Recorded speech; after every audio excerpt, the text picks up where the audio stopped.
Assalamualaikum warahmatullahi wabarakatuh. Sebelumnya terima kasih atas kesempatannya. Perkenalkan, nama saya Feminia Rifana Arum Nadia dengan NIM 2019-210021.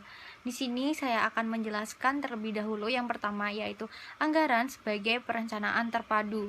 Anggaran atau yang biasa dikenal dengan bisnis budget adalah suatu kegiatan, bentuk, rencana atau perencanaan yang telah disusun, tapi tidak semua perencanaan bisa dianggap sebagai anggaran. Lalu seperti apa sih contoh dari perencanaan ini? Kita bisa mengambil contoh, yaitu jika kita sedang mengadakan study tour, lalu panitia acara harus menyusun rencana kira-kira apa aja yang akan dikeluarkan dalam acara tersebut, rencana anggarannya lah. Baik, terima kasih atas kesempatannya. Perkenalkan, nama saya Anissa Salsabila Agustina dengan NIM 2019-210047. Di sini saya akan melanjutkan presentasi dari rekan saya. Nah, di sini yang pertama saya akan menjelaskan tentang anggaran komprehensif dan juga anggaran parsil. Nah, di dalam praktek, seringkali perusahaan dapat memilih antara dua alternatif dipandang dari segi lingkup ataupun intensitas penyusunannya. Nah, alternatif pertama ini menyusun anggaran dengan ruang lingkup yang menyeluruh. Anggaran jenis ini disebut dengan budget komprehensif karena jenis kegiatan yang dicangkupnya itu meliputi seluruh aktivitas perusahaan di bidang marketing, produksi, keuangan, personalia, dan juga tata tertib administrasi. Nah, anggaran yang baik itu harusnya mencakup semua aktivitas yang ada di perusahaan. Tetapi di dalam kenyataannya, seringkali perusahaan itu tidak sengaja dengan tidak memilih cara ini karena berbagai pertimbangan praktis. Nah, atau juga bisa membatasi perencanaan segi keuangan saja. Nah, karena perusahaan sedang mengalami kesulitan di bidang ini, maka untuk anggaran yang ruang lingkupnya terbatas itu menggunakan istilah anggaran parsil atau budget parsil. Baik, di sini yang kedua saya akan menjelaskan tentang anggaran dan juga fungsi manajer. Seorang ahli yang bernama Fayol di bidang manajemen mengatakan bahwa peranan bisnis manajer pada dasarnya terdiri dari 6 bidang, yakni yang pertama ada teknis atau berproduksi, yang kedua ada komersil atau jual beli dan juga pertukaran, yang ketiga ada financial, mencari dan juga menggunakan modal, yang keempat ada keamanan atau perlindungan terhadap orang dan juga barang, dan yang kelima ada accounting atau catatan administrasi dan juga keuangan, dan yang terakhir ada manajerial. Nah, Fayol mendasarkan pendapat ini pada hubungan manajemen dengan manusia sehingga dasar pokok dari manajemen adalah unsur manusianya, bukan tanah atau bahan mentah. Nah, di sini yang ketiga saya akan menjelaskan tentang Harold Kunz dan Cyril O'Donnell membagi peranan bisnis manajer yang bersifat manajerial menjadi fungsi, yaitu yang pertama ada planning. Nah, planning ini menyebutkan bahwa perusahaan hendaknya selalu mencari sumber potensial yang menghasilkan keuntungan dan juga merencanakan cara bagaimana untuk merealisinya. Dan yang kedua ada organizing, bahwa manajer itu harus menyusun suatu struktur organisasi yang tepat sesuai dengan tujuan yang dikehendaki dan juga menunjuk orang-orang yang tepat untuk mengisi masing-masing jabatan dengan mengadakan pembagian kerja. Dan yang ketiga ada staffing. Nah, bahwa manajer hendak menunjuk orang-orang yang tepat yang qualified dengan memberikan motivasi berupa insentif yang sesuai. Yang keempat ada directing, bahwa manajer itu hendaknya dapat memperlihatkan kepemimpinan yang berwibawa dan juga dinamis secara tegas dan juga terbuka. Dan yang terakhir ada kontrol. Nah, manajer ini harus selalu mengadakan pengawasan yang bersifat dinamis dan juga selalu mengusahakan adanya feedback dari bawahan. Nah, pengambilan keputusan yang dilakukan oleh manajer ini pada dasarnya merupakan suatu proses yang disebut dengan decision making process. Baik, sekian dari saya. Terima kasih. Selanjutnya akan dilanjutkan oleh rekan saya.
Assalamualaikum warahmatullahi wabarakatuh. Terima kasih atas kesempatannya.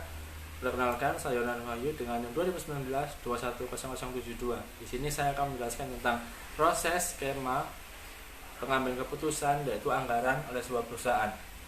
Penyusunan anggaran merupakan suatu rencana tahunan sebagai aktualisasi pelaksanaan rencana jangka panjang maupun menengah. Nah, di sini perencanaan penganggaran di sini di setiap perusahaan merupakan proses yang paling krusial dalam penyelenggaraan sebuah roda organisasi di sebuah perusahaan karena berkaitan dengan tujuan itu sendiri. Kemudian perencanaan dan penganggaran merupakan proses yang terintegrasi sehingga output dari perencanaan ini adalah penganggaran. Penganggaran merupakan aktivitas yang terus menerus dari mulai perencanaan, penyusunan hingga pelaksanaan. Nah, dari pelaksanaan ini selanjutnya akan dilaksanakan yaitu pelaporan. Dari pelaporan akan dilaksanakan pemeriksaan. Proses ini dikenal dengan sebagai siklus anggaran atau budget cycle. Siklus ini tidak berjalan secara estafet tetapi mengalami proses yang sangat simultan. Dari proses susunan anggaran tadi memiliki beberapa fungsi dari anggaran.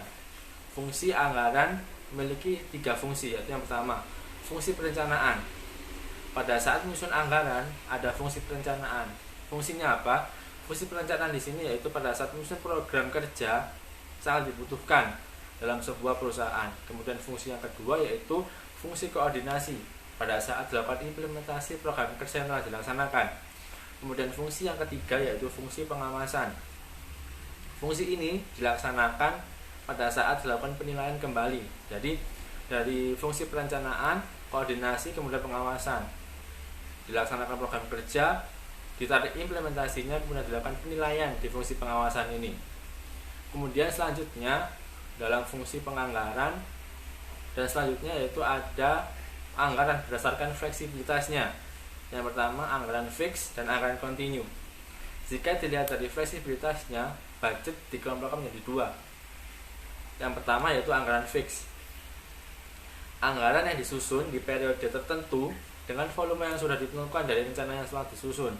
Jadi anggaran fix ini telah disusun sebelum anggaran ini disusun. Jadi sudah direncanakan volumenya berapa, pendapatannya berapa, pengeluarannya berapa, dan manfaat yang akan didapatkan nanti itu sejumlah berapa. Kemudian yang kedua itu anggaran kontinu. Anggaran kontinu ini anggaran 12 bulan yang terus bergerak. Saat 1 bulan anggaran telah lewat, maka 1 bulan tambahan untuk masa mendatang ditambahkan sehingga perusahaan selalu memiliki rencana selama 12 bulan di tangan mereka. Jadi perusahaan ini selalu memiliki jangka panjang dari anggaran ini, selalu berketerusan. Contohnya yaitu anggaran penjualan dan produksi suatu perusahaan. Dari kedua anggaran ini, baik anggaran fix dan anggaran kontinu, sangat memiliki peran krusial di sebuah perusahaan. Maka dari itu, sebuah perusahaan memiliki pola yang sangat terintegrasi. Dari mulai proses penyusunan anggaran, mulai memiliki beberapa jenis anggaran yang akan diajukan dan dilaksanakan nantinya.